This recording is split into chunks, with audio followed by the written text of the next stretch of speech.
Welcome back everyone to 3D modeling the Hobbit Door scene with Blender 2.9 and Adobe Photoshop. And this is where we left it off. So what we want to do is we want to make this a little bit more, I don't know, ornamental, something like that. So the first thing I think I'll do is I'll grab all the edges. I'll press 1 on the number pad, I'll press S, and I'll just bring that out a bit, just to bring it out a bit more of a relief on there. I think that's actually not quite enough. Let's bring it out a little bit more. Something like that. I think that looks much nicer. And now I want to put relief as well in here. So the way I'm going to do that is I'm going to press 1 on the number pad and I'm going to use something called edge loops. And the way we do that is we just hover over one of these edges. So if I press Ctrl R to bring in an edge loop, you can see because I'm hovering over this point here that the edge loop is going around here. If I hover over here, you'll see now that we've got the edge loop going round, and this is the way we want it. Now to bring in more edge loops, you just use the scroll button. You can see now I can bring in more or less edge loops. And the other thing is, just to bear in mind, once I've pressed the left click on the mouse, it will actually bring them in, and now you're free to actually put them where you want them. So I think I'm going to bring them in round about here, something like that. And then the next thing I want to do is I want to bring this actual edge loop possibly a little bit closer. So what I'm going to do is I'm going to grab this one, so Alt, Shift and click, grab it, and I want to scale it in. Now, because if we come up to these interlocking links, we can scale it on individual origins or medium point. Now, by default, it should be on medium point, which means that when I press S, it should, as you can see, scale it to the center. And that's exactly what we want. So just make sure that you're on medium point, and then you're just going to scale it in very slightly like so. And now what we're going to do is we're going to actually bring this in just to make it look a little bit nicer than where it does right now. So I'm going to grab an edge here, Alt, Shift and click, facing this direction so it goes around here. And then what I'm going to do is I'm going to press E and I'm going to pull it back like so. And now you can see that I've got that really nice kind of ornament feel to this piece of wood, or it's going to be a piece of wood. And now what I want to do is I actually want to bevel these parts off. So what I'm going to do is I'm going to come in, I'm going to grab this edge, this edge, this edge, this edge with Alt, Shift and click. I'm also going to grab the inner edge here, and I'm thinking probably this edge here as well. And then what I'm going to do is I'm going to press Ctrl B, I'm going to pull them back and bevel them off like so. And now you can see it's looking really nice. Now the one thing we've got, as you can see, we've got a lot of lumpiness around here and we don't really want that. So what we'll do is we'll right click, Shade Smooth, Auto Smooth on, and now you can see it's looking really nice and it's got the right smoothness there. Okay, so now what we need to do is we need to actually sort out bringing the wood in and making sure that it goes on to this object correctly. So what we'll do is we'll press the tab button to go into edit mode. I'm going to think where I actually want the wood to come up to. So I think somewhere around here for this edge here, and then the wood can pretty much go to this edge, another piece of texture in this bit, and so on and so on. And I'll explain what I mean as I actually go along. So let's come in, and what we're going to do is press Alt, Shift and click, and I'm going to put a seam here. So right click and mark seam, and then I'm going to come into the edge here. So Alt, Shift and click, right click, mark seam. And what this is going to do is it's going to break up that texture, because if we try putting a texture straight on here, it's going to really be stretched. The other thing is, do I really need the back part of this? This is going to be going into the actual wooden door, so probably not. So let's actually get rid of that, and that will make our life a little bit easier. So Alt, Shift and click, delete, and let's come down and delete faces, and that'll leave us then with that back face gone. Now let's come back to edge select, come in, Alt, Shift and click, and let's go to this part here, Alt, Shift and click, and this part here, Alt, Shift, click, right click, mark seam. Alright, so we've got this marked out so far. Let's now bring in a material. So come over to your materials panel, which is this one here, click the plus button, and we're going to bring in something called wood. So let's use wood pretty much for the same thing on all of the parts of wood. So we've only got one type of wood. So let's just call it wood. We don't need to call it anything else. And then what we'll do is now we'll bring in our texture maps. So what we'll do is we'll head on over to our shading. And then what we'll do is we'll zoom out a little bit. And you can see here we've got our principled in, as we've spoke about.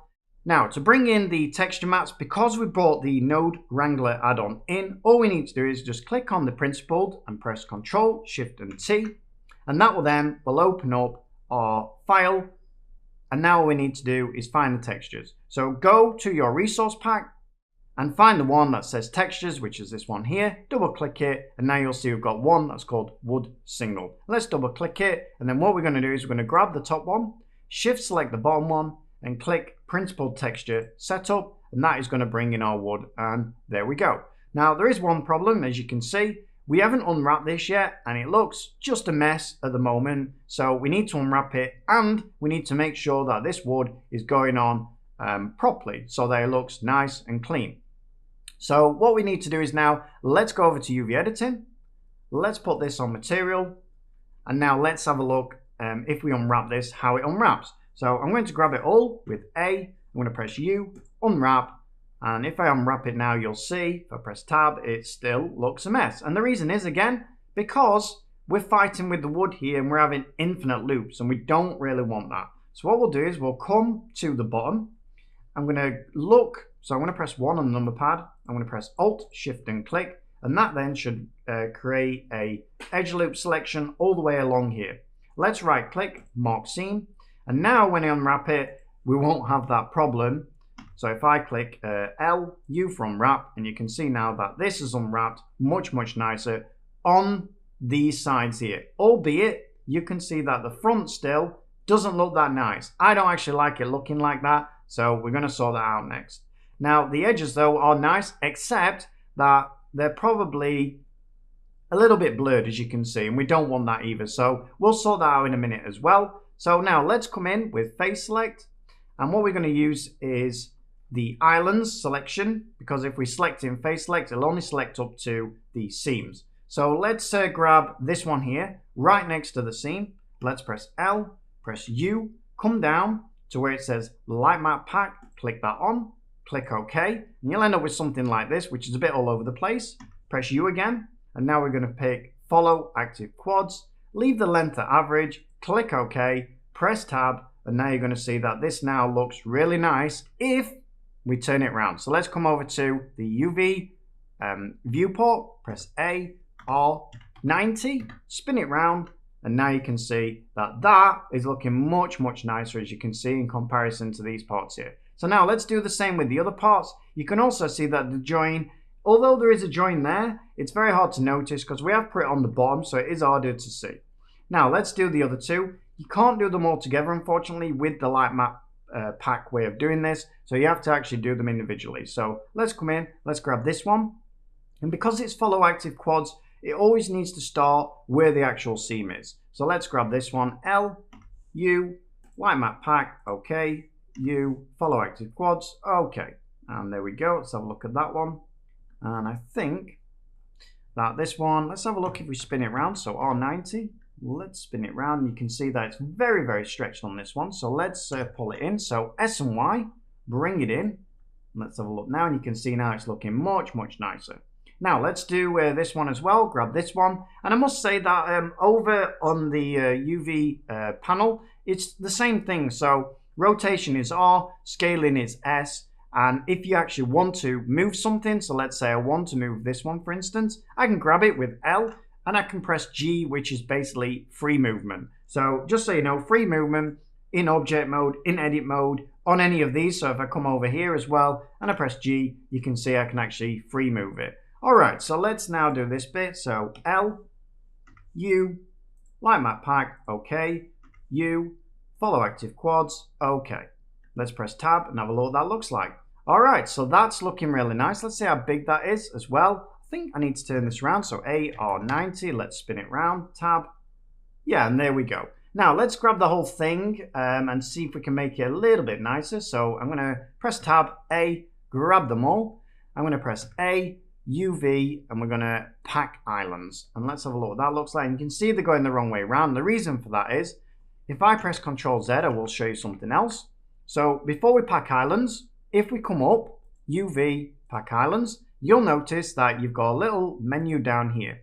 Now within here, you have one that says rotate. If we click this off, it means it will keep the rotation of what we've already set up, and it'll only pack the islands. So it'll pack the islands exactly the same rotation as what you actually set them out as. So that's very, very useful. Now let's press tab and have a look what we're looking at. And we can see that the wood's looking slightly blurred. So let's see if we bring them out, if it's looking any better. And I think it's looking, yeah, we might have to do them individually. So let's look at this one. We'll just grab this one first. And we will, let's have a look. If we spin that round, bring it into place. And then let's make it a little bit smaller. Might need to be a bit bigger. So I'm going to press S. I'm just going to mess around with it and see if I can make it a bit better than that. And I think the problem is that on this one, it's actually stretched out. So I'm going to press S and Y, shrink it in a little bit, and now you can see it's really starting to look much, much better. So I'm just going to actually clean these up a little bit. Doesn't matter too much about the inside ones, although you can clean those up as well. So let's grab this one as well. Let's actually try and clean it up. So R90, spin it round. Let's have a look. And let's make it a little bit thinner. So SY. And there you can go. Now you can see it looks much, much nicer. And now let's do the same thing for this one. So is it because it's too small or too big? Let's have a look. And let's squeeze it in. And let's have a look. And there you go. That looks much, much nicer. I think we just need to do this one on the inside now. So S and Y, squeeze it in. And there we go. All right, so I think I'm really happy with that. Let's go back to modeling now, and let's double tap the A, and now let's look at it with our actual cycles render. So let it load up, and just make sure that you're actually happy with it. Now, in later lessons, you're going to learn how to actually make this wood either darker or lighter. So don't worry if you're not quite happy with the shade of wood it actually is. Okay, everyone, so I hope you enjoyed that, and I'll see you on the next one. Thanks a lot. Bye-bye.